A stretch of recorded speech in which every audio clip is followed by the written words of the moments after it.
ఈ హరికథలు, బుర్ర కథలు అవి ఇప్పుడు అందరూ మర్చిపోయారు. మా చిన్నప్పుడు అవి బాగుండేవి, చక్కగా ఉండేవి. ఈ వినాయక చవితులకి, దసరాలకి చక్కగా ప్రోగ్రాం పెడితే చూసేవాళ్ళు. ఇలాగే ఒక చోట ఒక ఆయనకి హరికథ ప్రోగ్రాం పెట్టారు. అది మొదలెట్టడం ఇంచుమించు 9-10 మొదలెడతారు. ఒక 3 గంటల పైన ఉంటాయి హరికథలు.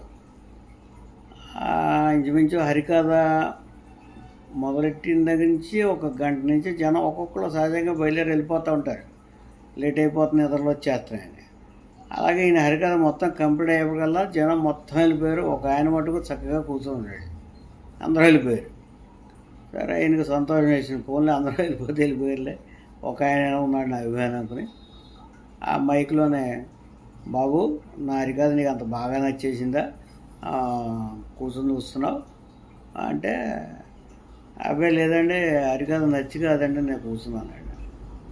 మరి ఈ ఈ మైక్లో ఈ పట్టుకెళ్తా కూర్చున్నామంటే, అబ్బాయి కాదండి అని. మరి ఈ లైట్లు ఇవన్నీ నీ అనుకుంటా, ఇవన్నీ ఆపేసుకొని పట్టుకెళ్తా కూర్చున్నావా అంటే, అబ్బాయి అది కాదండి అన్నాడు. అదేంటే మరి ఏమి కాదంటే అందరూ వెళ్ళిపోయి నువ్వు ఒక్కడో కూర్చున్నావు, మరి ఏంటి విషయం అంటే, నేను హరికథ చెప్పడాకే వచ్చాయండి, మీ తర్వాత హరికథ చెప్పేది నేనేనండి, అందుకని కూర్చున్నాను. మీరు ఎప్పుడవుద్దా నేను మొదలెడదామని చెప్పి కూర్చున్నాను అండి. సరే అండి, అయినది అయిపోయింది. నా హరికథ అయ్యే వరకు మీరు చక్కగా కూర్చుని వినేసి వెళ్ళండి మహాప్రభు అన్నాడు.